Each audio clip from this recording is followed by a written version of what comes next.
Halo bosku, ketemu lagi dengan gua Panglaku TV.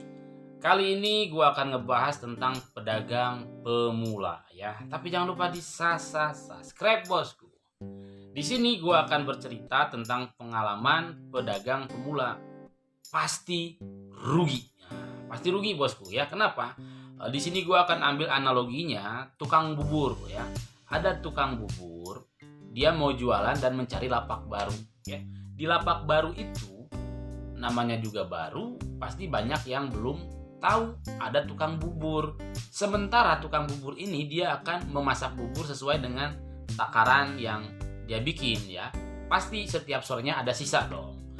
Ada sisa hari pertama, hari kedua, hari ketiga, hari keempat, sampai mungkin seminggu itu ada sisa, dan sisa itu pastinya kerugian ya.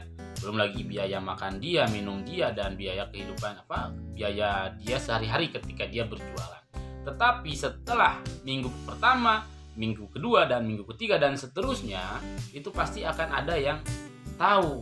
Semakin banyak yang tahu, semakin banyak yang tahu, ini ada si buburnya ini enak, orangnya ramah. Nah akhirnya disitulah dia memulai hitung-hitungan berapa nih kira-kira sehari dia masak bubur, ya kan? Dia sudah bisa dong mengkalkulasikannya.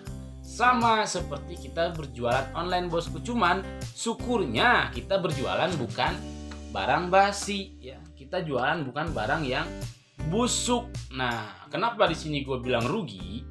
Ada beberapa pedagang bal atau beberapa pedagang tas. Awalnya dia nge-fix. Dia nge-fix 1, 2, 3, 4. Itu bisa dikatakan safety ya. Aman ketika dia nge-fix barang harga 100, lalu dia up dengan harga 120 atau 130, tergantung bagaimana dia cara marketnya kan gitu. Itu masih safety. Beda lagi karena kan kita pasti pengen dong berkembang ya. Gak mungkin kita jualan nih nge-fix terus ya kan. Nge-fix terus pasti kita pengen dong. Penasaran nih gua, pengen buka bal ini ya kan. Gimana nih caranya kita? Sementara ilmu yang kita pegang tentang tas itu masih standar. Artinya kita belum banyak tahu tentang branded. Harganya bagaimana, bahan-bahannya seperti apa, dan yang paling utama itu branded ya. Karena banyak orang salah menjual harga.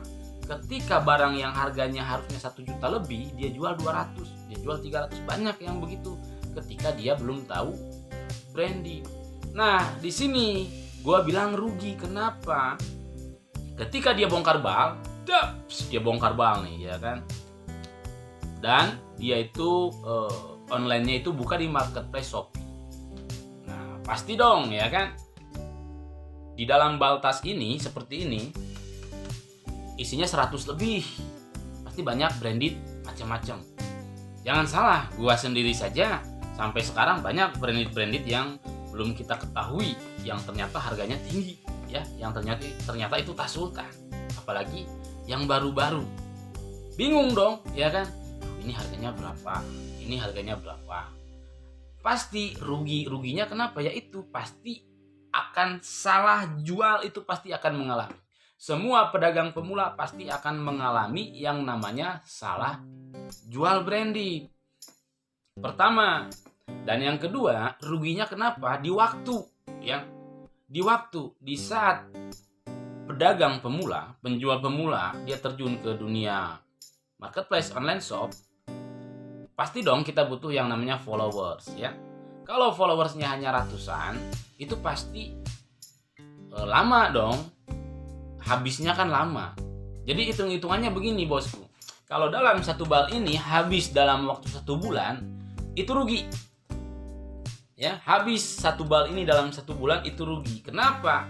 Karena yang idealnya 1 bal ini habis itu sekitar 4 hari ya. 4 hari supaya ada hitung-hitungan keuntungannya.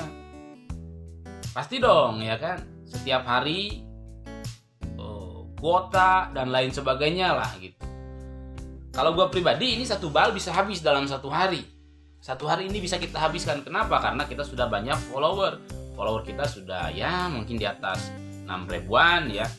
Tapi itu artinya begini, untuk mendapatkan follower ini, ya kita harus mulai dari nol juga. Sama seperti tukang bubur tadi ya. Hari pertama, hari kedua sepi dong. Belum ada yang tahu, ya kan? Cuman dia bubur ya, barang yang basi. Beda dengan kita tas. Jadi sampai kapanpun ya nggak basi kan? Tapi sama, prosesnya sama. Ketika kita live di marketplace Shopee, belum ada follower dong. Pasti kita kalau ada yang nonton, halo kakak, bantu follow dong. Ada lagi penonton, ya halo kakak, yang belum follow boleh dibantu follow dong, supaya kita ketemu di setiap kesempatan, karena barang kita continue terus. Minggu depan kita ada barang baru lagi. Nah itu kan diproses, pasti habisnya lama ya, karena yang namanya pemula. Tapi harus sabar, harus ditekuni ya, harus tetap. Jangan udah seminggu ini followers gua masih 150, jangan berpikiran begitu. Terus aja ya. Dan di sini kita harus membuat waktu yang tepat. Kita harus punya jam tayang, bosku ya. Kita harus punya jam tayang, jangan campur aduk. Sekarang live, males nih gua, 3 hari lagi live, setelah itu live, males nih gua, lalu live seminggu lagi. Nah itu nggak benar ya, itu nggak benar. Tetapi di sini kita harus membuat jam tayang. Contohnya, kalau saya pribadi ya, kalau gua pribadi itu hari ini live, besok tidak, besoknya lagi live, besoknya lagi tidak, diselang-seling sehari. Dan jam tayangnya itu selalu on time, setiap jam 8 malam. Contoh, jam 8 malam hari ini gua live, besok nggak live. Kenapa? Karena kita packing ya kan. Setelah beres di packing, besoknya lagi gua live. Jadi selang-seling. Nah itu jadwal jam tayang gua. Jadi memang jam tayang itu harus teratur. Itu pasti akan banyak yang nonton, karena nanti dari pihak marketplace itu akan mempromosikan siaran langsung kita. Di saat banyak penonton, ada yang datang, kita sapa, halo bosku, halo kakak Neni, halo kakak Ratna, jangan lupa bantu follow. Nah seperti itu. Hitungan ruginya ya seperti itu. Kita pasti salah harga, salah branded, dan cara menjualnya lama ya, pasti lama. Tapi di situ proses. Artinya begini, setiap yang kita mau memulai usaha, kita itu harus berkorban kerugian ya, rugi kita untuk menguasai pasaran ya, kita untuk menguasai pasaran, terus kita untuk menguasai kualitas barang, branded atau bagaimana. Nah itu kita harus memerlukan pengorbanan, dan yang lebih-lebihnya itu di waktu. Seperti itu bosku. Jadi kalau buat rekan-rekan di sini yang mau memulai usaha, langsung membongkar bal, langsung membuka bal, rugi pertama kali, jangan diberatkan ke hati ya. Itu kita harus relakan. Jangan baru pertama bongkar bal, gua udah rugi, terus down, akhirnya nggak dilanjutin. Jangan, itu sayang sekali ya, karena itu adalah langkah awal menuju bukan sukses ya, katakan jangan bukan sukses ya, tapi langkah awal menuju penguasaan terhadap bidang usaha yang kita kelola. Seperti itu bosku ya. Jangan takut untuk rugi. Dan di sini memang kita harus mencoba. Kalau kita bongkar bal langsung, itu namanya praktek. Di dalam praktek ada teori, betul. Walaupun kita salah, walaupun kita menjual barang yang harusnya mahal akhirnya murah, tapi itu praktek. Intinya di dalam praktek ada teori. Tapi kalau di dalam teori tidak ada praktek bosku.